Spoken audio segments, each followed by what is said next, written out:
পুষ্প অরণ্য, তুমি এক চন্দ্রিমা। আমার বক্ষ বিভাজনে তুমি এক সর্বনাশী। আমার বাধ্যতা যেন হয় তোমার সুখের সংসার। ওহে অবাধ্য নারী, রেখো আমায় তোমার অবাধ্যতায়। আমি নয় করে নেব আমার প্রেমী বাধ্যতার কাঙাল। রাত্রি শেষ ভাগ হয়েছে অনেক আগেই। আলোর কিরণে চারিদিক আলোকিত হচ্ছে সময়ের বহমান স্রোতের মতোই। দিবালগ্নে পাখির কলকাকলি আশেপাশের রিনিঝিনি আওয়াজের মতোই ছড়িয়ে পড়ছে। সেই লগ্নতেই ভোরের নিদ্রা হালকা হতে থাকলো। হালকা হতে হতেই পুরো ঘুমটাই উবে গেল। আঁখে পলক মেলে সামনে তাকালে বুঝতে পারল না নিজের বর্তমান অবস্থান কোথায়। এরপর যখন পুরো তন্দ্রাভাব ছুটে বাস্তবিক সময়ে ফিরল, তখন বুঝতে পারল কারো শক্ত বন্ধনীতে সে আবদ্ধ। ভোরে নিঃশ্বাস প্রায় ওঠানামা করতে করতেই উপরের দিকে তাকালো। দেখলো কারো স্নিগ্ধ মুখমণ্ডল। কপালে ছোট ছোট চুলগুলো এলোমেলোভাবে অগোছালো হয়ে আছে। এইরূপ রূপে ভোরের কেমন যেন একটা অনুভব হলো। হাত ধারা আস্তে আস্তে করে অগোছালো চুলগুলো কপাল থেকে সরিয়ে দিতেই পুরো মুখমণ্ডল দৃশ্যমান হলো। রোদের কিরণ যেন রিদওয়ানের মুখ আরেকটু উজ্জ্বল করে দিল। আবেগময় চাহনি দিয়ে কিছুক্ষণ রিদওয়ানের সৌন্দর্যে হারিয়ে গেল। এর মধ্যে হঠাৎ রিদওয়ান নড়ে ওঠায় ভোর নিজের এতক্ষণ ধরে আজব ভাবনাগুলো সমাপ্ত করল। রিদওয়ান নড়েই আবার গভীর নিঃশ্বাস ছাড়ল। বুঝতে পারল ঘুম ভাঙেনি এখনো, তাই নিজেকে তার বন্ধনী থেকে ছাড়ানোর চেষ্টা করল আস্তে আস্তে। যদি রিদওয়ান হঠাৎই উঠে ভোরকে এরূপ বন্ধনীতে দেখে নেয়, তবে সে ভীষণ রকম লজ্জায় পড়বে। সে তো জানে না কিভাবে রিদওয়ানের সাথে লেপ্টে আছে। যতটুকু মনে আছে সে ঘুমে আচ্ছন্ন হয়ে বিছানার উল্টো পাশে ঘুমিয়েছিল, কিন্তু এখন সোজা হয়ে রিদওয়ানের সাথে শুয়ে আছে। মানে এই লোকই তাকে নিজের কাছে নিয়েছে। কি ধরিবাস লোক রে বাবা! অনেক কষ্টে নিজেকে ছাড়াতে পারল সে। তাড়াতাড়ি উঠে পড়তে লাগলে আবারও টান খেয়ে একদম হুমড়ি খেয়ে পড়ল রিদওয়ানের বুকের উপর। চোখ মুখ খিচে ফেলল সাথে সাথে। শেষ রক্ষে আর হলো না তবে। আজকে ভয়ানক লজ্জায় পড়তে হবে তাকে মনে হয়। বুকে হাত চেপে রেখেই মিটিমিটি ভাবে চোখ খুলে সামনে তাকাতেই দেখলো রিদওয়ান ঘুম ঘুম ভাব রাখা নেত্র পল্লব খুলে তার দিকে তাকিয়ে আছে। চোর ধরা পড়ার মতো করে ভোর নিজের দৃষ্টি অন্য পাশে নিয়েই ওঠার চেষ্টা করলে রিদওয়ানের বাহুতে আটকে গেল। সকাল সকালে নিরীহ পুরুষের উপর হামলা চালাচ্ছ কেন হানি? মোড়ে আছো নাকি? রিদওয়ানের কথা শুনে ভোরের কান গরম হওয়ার অবস্থা। কি অসভ্য রে বাবা! সে কি ইচ্ছে করে পড়েছে নাকি? কিন্তু মুখে কিছুই বলতে পারছে না সে। রিদওয়ান যেভাবে নিজের সাথে আবদ্ধ করে রেখেছে, এতে তার উঠাও কষ্টসাধ্য হয়ে গেছে। ছাড়ুন আমায়, অসভ্য লোক। কথাটা বলতে বলতেই ভোর মোছড়ামুছড়ি করতে লাগলো। বিবাহিত হয়েও এখনো বাসর করতে পারলাম না, আর তুমি আমাকে অসভ্য উপাধি দিচ্ছ হানি? আর একটু শক্ত করে আবদ্ধ করলো ভোরকে। ফালতু কথা রাখুন, ছাড়ুন আমায়, ফ্রেশ হতে হবে আমার। ফ্রেশ হয়ে কি করবে? ওয়েট ওয়েট, তুমি কি আমার ঘুমের সুযোগ নিয়ে বাসর সেরে ফেললে নাকি? রিদওয়ান অবাক হয়েই জিজ্ঞেস করাতে ভোর বোকা বনে গেল। কথাটার মানে তার মাথার উপর দিয়ে গেলেও পরে ঠিক বুঝতে পারলো কি মিন করে কথাটা বলেছে। ছি, কি জল্লাদ তার জামাইটা! দুঃখে তার হাত পা ছড়িয়ে কান্না করতে ইচ্ছে করছে। হঠাৎ দরজায় কারো করাঘাতে নিজের মধ্যকার কথার সমাপ্তি ঘটিয়ে রিদওয়ান জিজ্ঞেস করল, কে? আমি দাদাভাই, ফুপ্পিমণি তোমাদের নিচে ডাকছে। অন্তির আগমনে ভোর নিজেকে ছাড়িয়ে নিল। রিদওয়ানও আর কিছু বলল না। অন্তিকে উত্তর দিল 10 মিনিট পর আসছে। রিদওয়ানের কথা শুনে অন্তি আবার নিচে চলে গেল। ভোর নিজের পরিহিত শাড়িটি অগোছালো ভাবটা গোছালো। এরপর ওয়াশরুমে ঢুকতে নিলে 5 মিনিটের মধ্যে বের হবে। রিদওয়ানের কথায় ভোর ভেঙচি কেটে ধাম করে দরজা লাগিয়ে দিল। ভোরের এরূপ শব্দ করতে দেখে রিদওয়ান দাঁত খিঁচল। তার কোনো কালেই এসব উচ্চ শব্দ পছন্দ না, তবুও কিছু বলল না। সেও উঠে পড়ল। রুম থেকে বেরিয়ে রুম থেকে বেরিয়ে অন্য রুমে গেল ফ্রেশ হতে। আজ অফিসে একটা মিটিং অ্যাটেন্ড করতে হবে, তাই একেবারে গোসলটা সেরে নিল। 10 মিনিট পরে ফিরে এলো রুমে, কিন্তু রুমে কোথাও ভোরকে দেখতে পেল না। ওয়াশরুম থেকে এখনো পানির আওয়াজ পাওয়া যাচ্ছে। এর মানে এই মেয়ে গোসল করছে আবারও।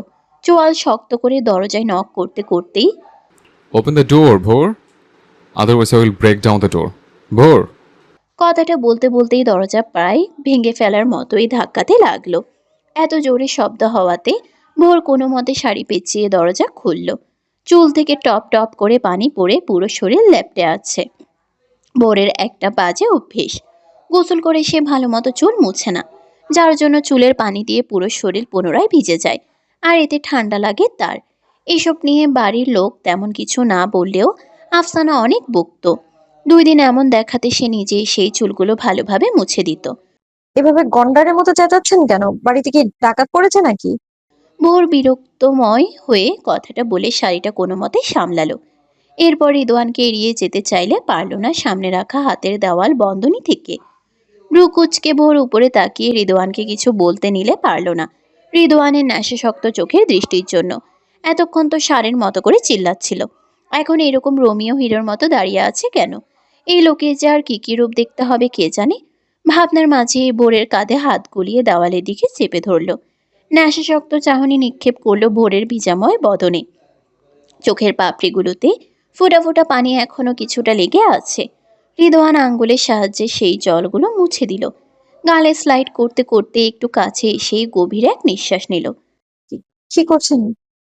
কাঁপা কাঁপা কণ্ঠে ভোরের কণ্ঠস্বর শোনা গেল। ইস, why do you make me feel so awkward, honey? Ridwan কথাটা বলেই আরেকটু ঘনিষ্ঠ হয়ে চোখের পাপড়ির দিকে নিজের শুষ্ক ঠোঁট এগিয়ে নিয়ে যেতে লাগলেই আমি কিচ্ছু দেখিনি ভোর, সরি দাদা ভাই।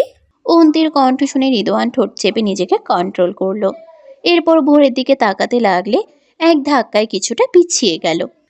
তোমাদের কখন থেকে নিচে ডাকছে, এতক্ষণ লাগে আসতে? উফ, তোমাদের জন্য আমাকে শুধু আপ ডাউন করতে হচ্ছে, তাড়াতাড়ি আসো। অন্তি কথাগুলো খুব দ্রুত বলেই রুম থেকে বেরিয়ে গেল। ভোর লজ্জায় মাথা নিচু করে আছে। এই বেটা তার মান সম্মান সব ধুলোয় মেশাবে দেখা যাচ্ছে। মাথা নিচু করেই মিররের সামনে গিয়ে রেডি হতে লাগলো তাড়াতাড়ি। রিদওয়ান টেবিল থেকে ফোন নিয়ে বারান্দায় যেতে যেতে বেডে শাড়ি রাখা আছে, ওইটা পরে নাও। আর এই শাড়ি জলদি হলো। আমাকে সিরিয়াস করছো ঠিক আছে, কিন্তু বাইরের কাউকে এসব করার সাহস কখনোই দেখাবে না। অ্যান্ড ফাস্ট চেঞ্জ করো, নইলে আমিও সময় নেব না আমার নিজস্ব কাজ করতে। রিদওয়ানের কথায় বেডে থাকা শাড়িটির দিকে তাকালে দেখতে পেল ব্লু কালারের একটা শাড়ি। শাড়িটি হাতে নিয়ে নেড়েচেড়ে দেখল। খুবই সুন্দর কারুকার্যের তৈরি শাড়িটি। ভোরের খুব পছন্দ হলো। এমনিতেই শাড়ি তার পছন্দের একটা জিনিস। এইদিকে গায়ের শাড়িটাও অনেকটাই ভিজে গেছে চুলে পানি দিয়ে, তাই তাড়াতাড়ি চেঞ্জ করে নিল ওয়াশরুমে গিয়ে। এরপর নর্মাল ভাবেই মুখে প্রসাধনী দিয়েই বের হলো রুম থেকে। রিদওয়ানকে আর ডাকলো না। এমনিতেই এই লোকের কাণ্ডের জন্য এতটা লেট হয়ে গেল। না জানি সবাই কি ভাবছে তার সম্পর্কে। মাথাটা টিপে দে তন্তি, প্রচণ্ড যন্ত্রণা করছে। এমনিতেই কালকে অনেক প্যারা দিয়েছিস, আজকে আর ছাড়াছাড়ি নেই।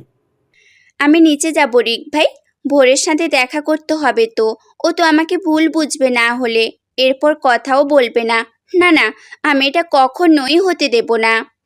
অন্তি রিকের রুম থেকে বের হতে নিলে রিক তাড়াতাড়ি বেড থেকে উঠে অন্তির হাত ধরে হ্যাচকা টান দিয়ে ফেললো বেডের উপর।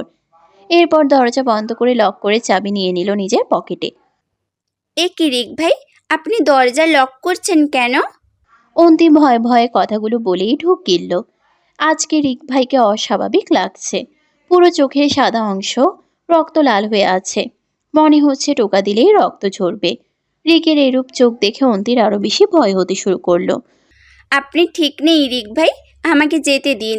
বাইরে সবাই আছে, এভাবে দুজন থাকলে সবাই বিষয়টাকে স্বাভাবিকভাবে নেবে না রিক ভাই। চাবি দিন, আমি এখনই চলে যাচ্ছি।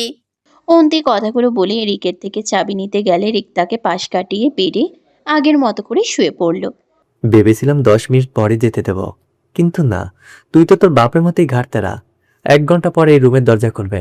এখন তাদের মাথার চুলগুলো আস্তে আস্তে টেনে দে, কথা অমান্য করলে শাস্তির সময় দ্বিগুণ হবে। রিকের কথা শুনে ঠোঁট উল্টে দিল। দরজার দিকে তাকিয়ে আবার রিকের দিকে তাকালো। এই বজ্জাত অ্যানাকন্ডা সবসময় তার পিছনেই যে কেন লাগে কে জানে। অগত্যা রিকের কথা মতোই কাজ করতে লাগলো।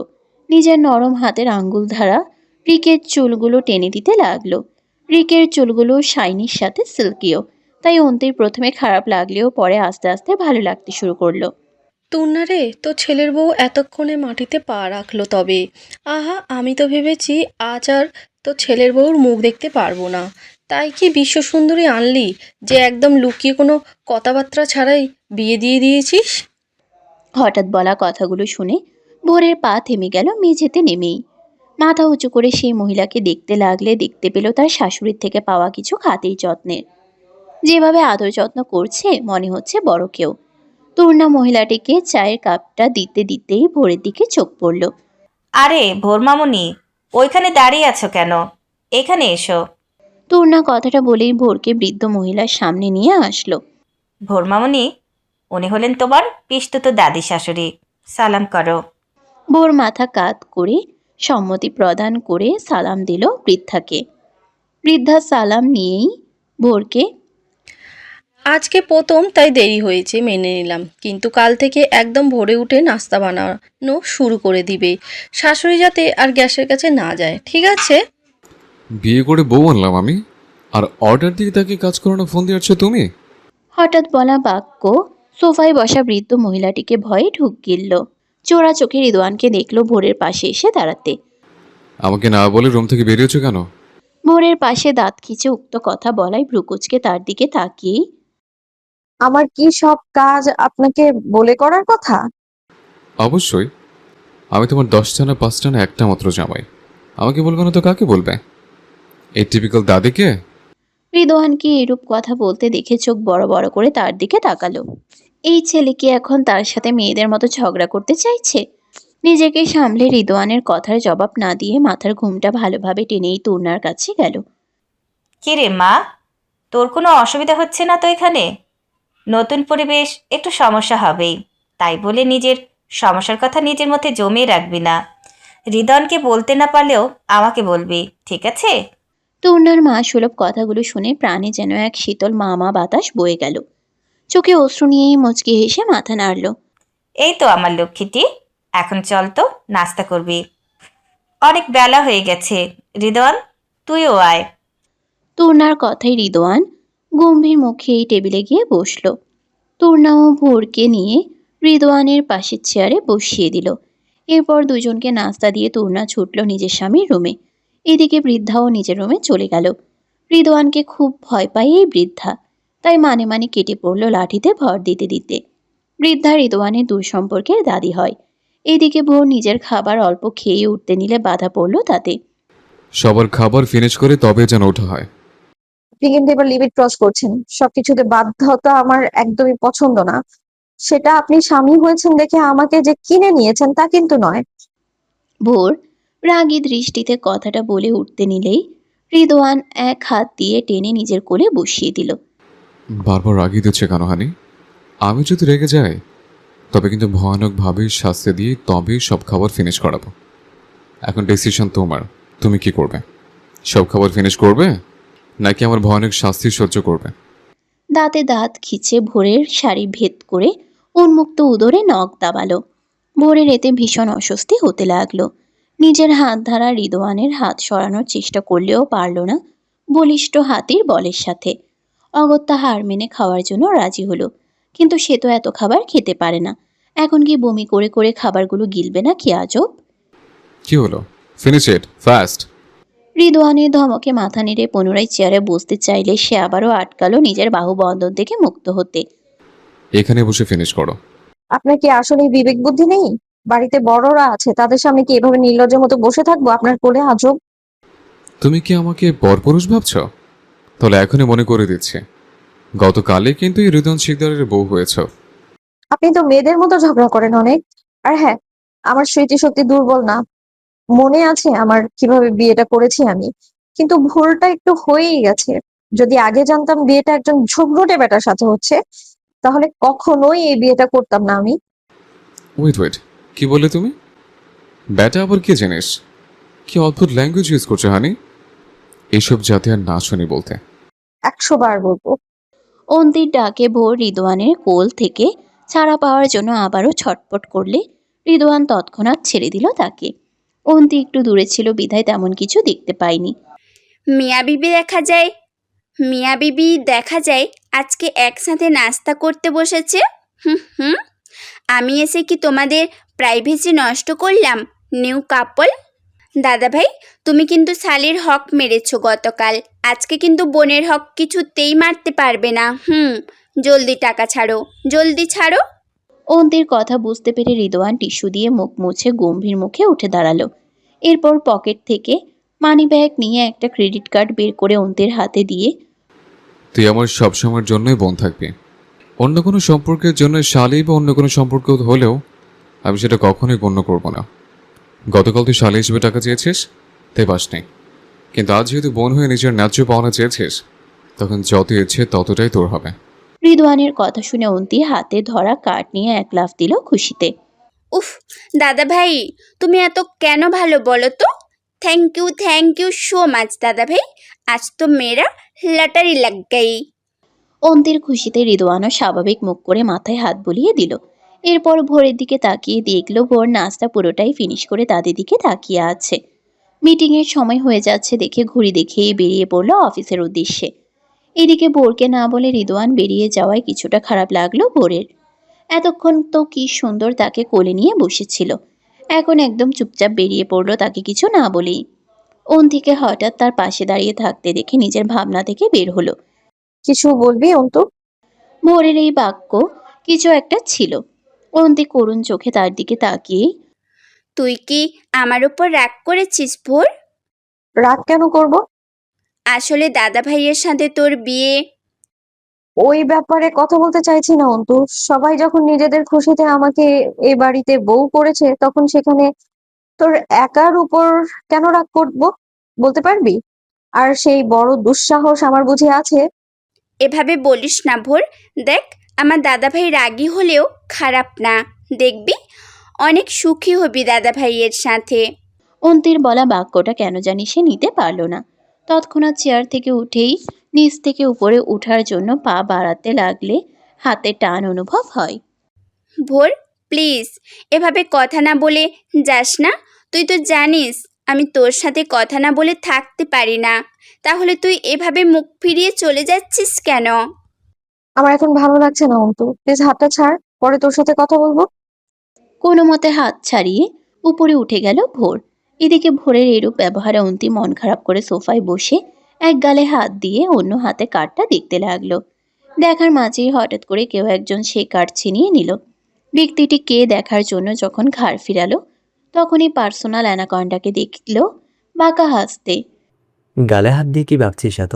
জামাই মরে নেই তোর, এখনো জল জ্যান্ত শক্তি নিয়ে ঘোরাফেরা করছে। রিকের কথায় গাল থেকে হাত নাক কুচকে, রিক ভাই, আমি কিন্তু এখনো অবিবাহিত, তাই অযৌক্তিক কথা বলবেন না। আজ থেকে তোর খোলামেলা চলাচল বন্ধ। নো 3 পিসের জামা, এখন থেকে বোরকা পরবে। বাইরে যদি এই 3 পিস 2 পিসের জামা পরতে দেখি, তাহলে সেই দিনই তোর বাইরে যা বন্ধ। এখন চল, তোর বোরকা কিনে দে। অন্তিকে কোনো কথা বলার সুযোগ না দিয়েই টেনে নিয়ে যেতে লাগলো সদর দরজা দিয়ে। আপনার মাথা গেছে রিক ভাই, ছাড়ুন বলছি, নইলে চিৎকার করব।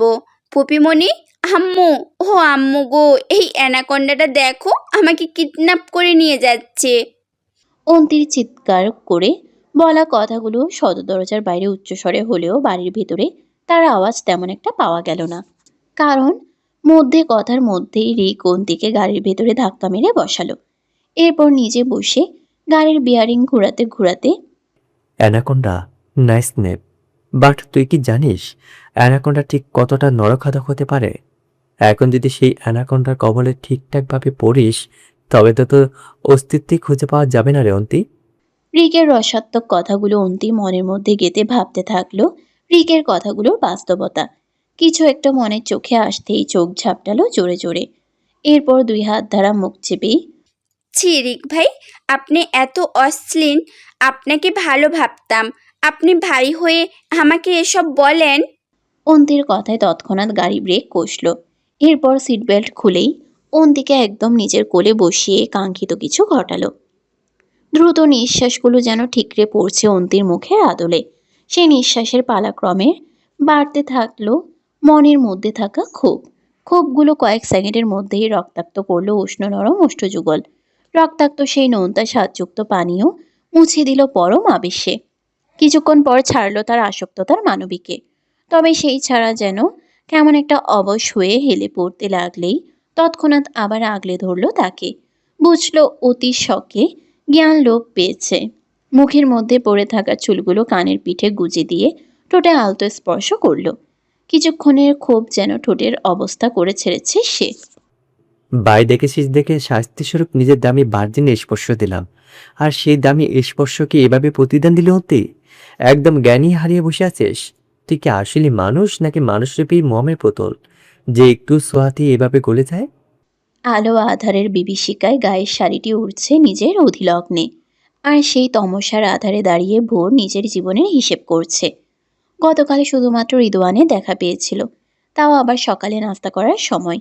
এরপর আর চোখের দেখাও দেখল না সেই লোকের। তুর্না থেকে শুনেছিল রিদওয়ান নাকি ইমার্জেন্সি সিলেট গিয়েছে 2 দিনের জন্য, আগামীকাল বিকেলেই চলে আসবে। এত সব জানার আগ্রহ না হলেও মনের মধ্যে এক অদ্ভুত টানের জন্যই বিষয়টা জেনেছে।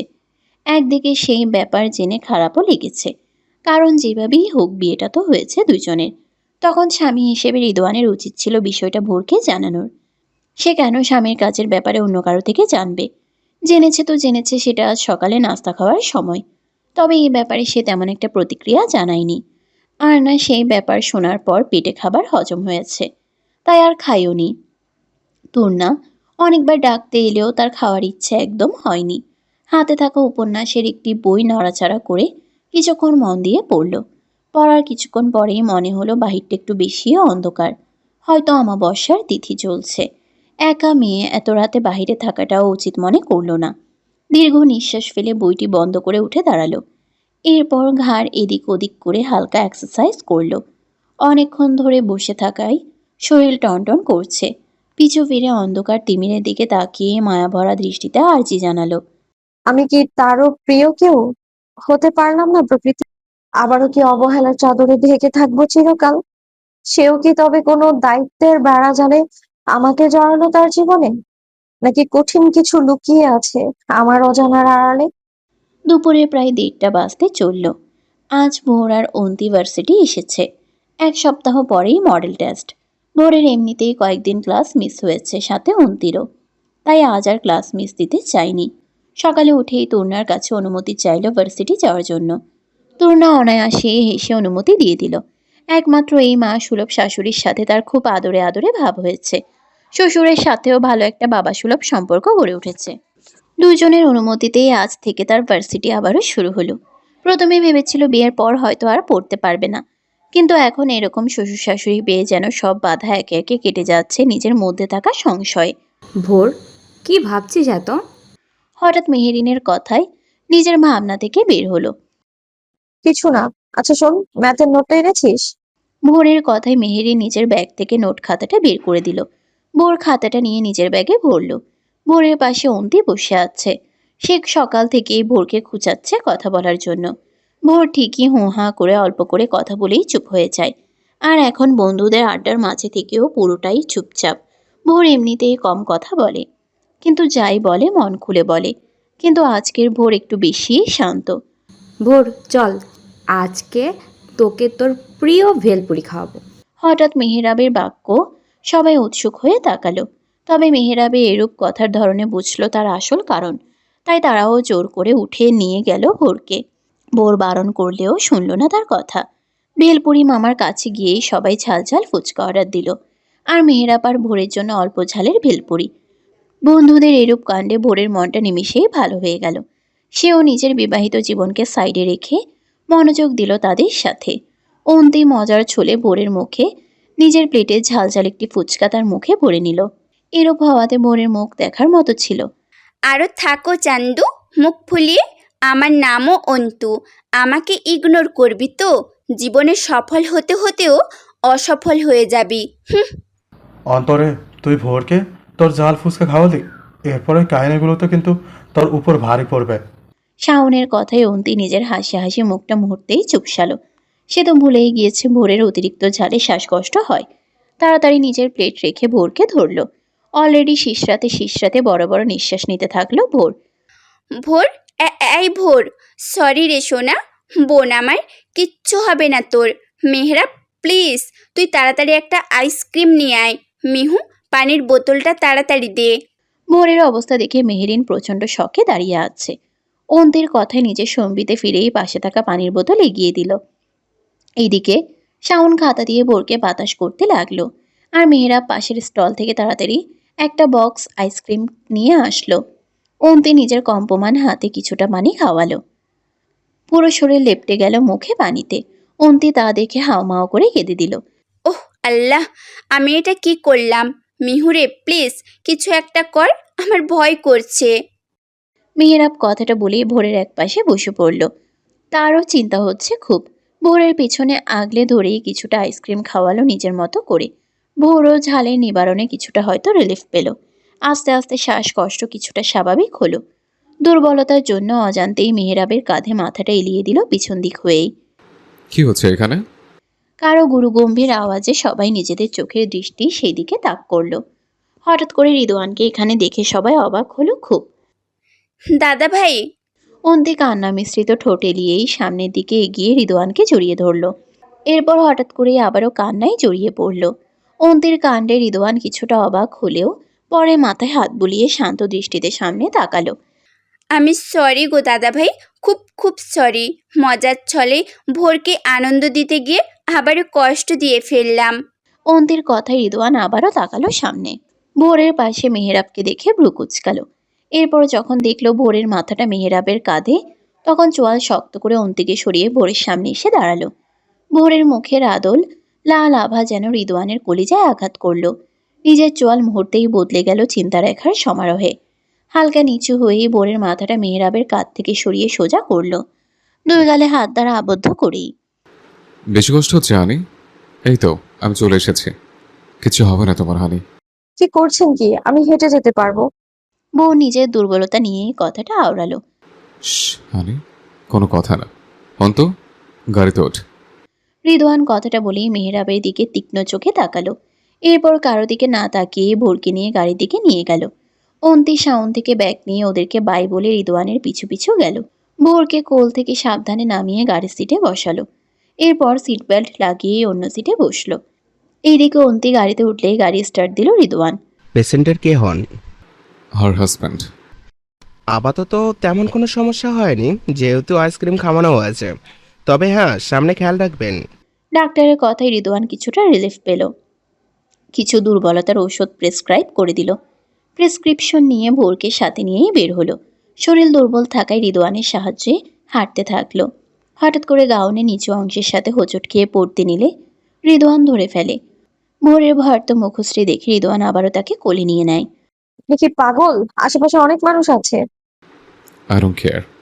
আরে রাখেন তো আপনার কেয়ার ফেয়ার। নামায় আপনার লজ্জা না থাকতে পারে, কিন্তু আমার আছে। নামান বলছি। আরেকবার যদি নামন নামন করো তবে কিন্তু একদম সিঁড়ি থেকে নিচে ফেলে দেব। রিদওয়ানের ধমকে ভোর ঠোঁট উল্টালো। এই মানুষটা আসলেই অসভ্য। এই ভরা মজলিসে তাকে এভাবে কোলে নেওয়াতে ভীষণ লজ্জা পেল। বেশি লজ্জা পেলে আমার বুকে আশ্রয় নিতে পারো। রিদওয়ানের কথায় ভোর চোখ গরম করে তাকালো। চোখ গরম করা যেন রিদওয়ানকে তেমন একটা ভাবাবেগ করলো না। সামনে এগিয়ে লিফটে উঠল। কিছুক্ষণের মধ্যেই গাড়িতে এসে বসলো দুজন। অন্তিকে গাড়িতে না দেখে ভোরের কপালে ভাঁজ পড়ল। অন্তু কোথায়? বাসায় চলে গেছে। রিদওয়ানের কথায় চিন্তিত মুখে ফের বলল। একা একা যেতে দিলেন কেন? ব্রিক নিয়ে গেছে। আমাকে জানাননি কেন? এখানে জানানোর কি আছে? আমার বোন আমাকে না জানিয়ে যাবে কেন? মামা কি তোমাকে দায়িত্ব দিয়েছে নাকি অন্তুকে দেখে রাখার? রিদওয়ানের কথায় ভোর চুপ হয়ে গেল। এখানে বাবাইয়ের কথাই বা কেন আসলো? সাথে আবারও সেই দায়িত্বের কথা। কি ম্যাডাম, চুপ কেন? ভোরের রেসপন্স না পেতে দেখে তার দিকে তাকালো। হঠাৎ করে ভোরের মাথাটা হেলে পড়তে নিলে এক হাত দিয়ে ধরে ফেলল। স্টুপিড। কথাটা বলেই গাড়িটার সাইডে দাঁড় করালো। এরপর সযত্নে মাথাটা ঠিক করে শোয়ালো। শরীরের ক্লান্তটাই যেন একটু বেশিই হয়ে গেল, যার রেশ ধরেই কথার মাঝেই গভীর ঘুমে তলিয়ে গেল। শরীরে স্পর্শ করে বুঝতে পারল শরীরের তাপমাত্রা। জ্বরের হালকা আভাস পাওয়া যাচ্ছে। নিজের গায়ে থাকা কোটটি খুলে ভোরকে সাবধানে পরিয়ে দিল। এরপর গাড়ির সিটে মাথা এলিয়ে ভোরের দিকে মায়াভরা দৃষ্টিতে তাকালো। 2 দিন কি একটু দূরে ছিলাম, এমনিতে আমার কলিজের অযত্ন করলে ভোর। এখন যে সে অযত্নের জন্য তোমাকে কঠিন শাস্তি দিতে ইচ্ছে করছে, কিন্তু সেটাও এখন দিতে পারছি না। কি করি বলো তো? এই কলিজের কষ্টে যে আমার কলিজাও চলছে। তবে হ্যাঁ, অযত্ন যখন করেছ তখন তো শাস্তি তোমাকে পেতেই হবে। তোলা থাকলো তবে সে হিসেবের খাতায়। সুস্থ হলে তোমার শাস্তি অপেক্ষা করছে হানি। মির্কি রোগীর মতো কাঁপছিস কেন? রিকের কথায় অন্তি ঢোক গিলল, সাথে কম্পমান শরীর নিয়ে পিছিয়ে যেতে চাইলে পারল না রিকের বাহুবন্ধন থেকে মুক্ত হতে। ছাড়ুন প্লিজ। আগে আমার প্রশ্নের জবাব দে। আমি জানি না